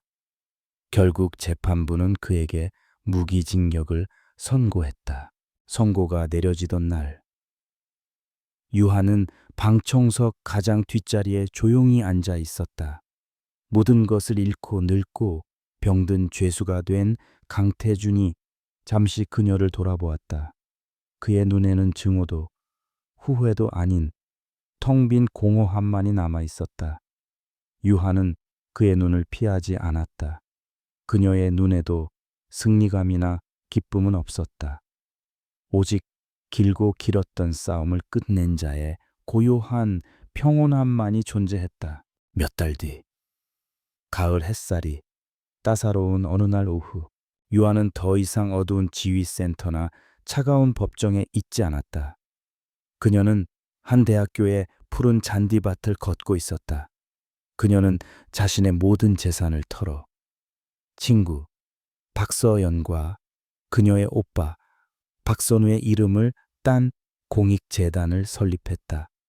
김진우처럼 재능 있고 양심적인 젊은 연구자들을 후원하기 위한 재단이었다. 오랜만입니다, 유아 씨. 김진우가 밝은 얼굴로 그녀에게 다가왔다. 그는 더 이상 불안에 떨던 패배자가 아니었다. 자신의 분야에서 세계적인 명성을 얻기 시작한 자신감 넘치는 학자의 모습이었다. 유한은 그를 보며 따뜻하게 미소 지었다. 그리고 그녀는 메모장이나 대리인을 통하지 않고 자신의 손으로 직접 이야기하기 시작했다. 아름답고 유려한 수어 효유였다. 그동안 잘 지내셨어요. 대표님 새로 발표한 논문. 정말 인상 깊게 읽었어요. 김진우는 아직 서툴지만 진심을 담아 수어로 답했다. 그는 그녀와 직접 소통하기 위해 수어를 배우고 있었다. 고맙습니다. 다 당신 덕분입니다. 당신이 아니었다면 불가능했을 겁니다. 두 사람은 소리 없이, 하지만 그 어떤 대화보다도 깊은 이야기를 나누었다. 유한은 더 이상 침묵 뒤에 자신을 숨기지 않았다. 그녀의 손짓 하나하나, 표정 하나하나가 그녀의 목소리였다. 그녀는 세상에서 가장 조용한 방식으로 마침내 자기 자신의 목소리를 되찾은 것이다. 이야기의 마지막, 유한은 서울의 야경이 한눈에 내려다 보이는 작은 언덕 위에 홀로 서 있다. 그녀는 더 이상 강태준의 아내도 미스터리한 해결사 헬레나도 아니었다. 그저 온전한 자기 자신, 서유하였다. 그녀는 주머니에서 작은 보청기 한 쌍을 꺼내 들었다. 그것은 그녀가 조금은 들을 수 있는 척 연기하기 위해 가끔 사용하던 그녀의 위장 도구 중 하나였다. 그녀는 보청기를 잠시 바라보다가 가만히 손에서 놓았다. 보청기는 언덕 아래 어둠 속으로 소리 없이 사라졌다. 세상의 소음을 들을 필요가 없었다. 그녀는 소리 없이도 세상을 보고 느끼고 자신의 의지로 변화시킬 수 있었다. 그녀의 입게 아주 오랜만에 진심에서 우러나온 희미한 미소가 피어올랐다. 그것은 복수를 끝낸 자의 미소가 아니었다. 지옥을 통과해 마침내 자유를 얻은 한 인간의 평화로운 미소였다.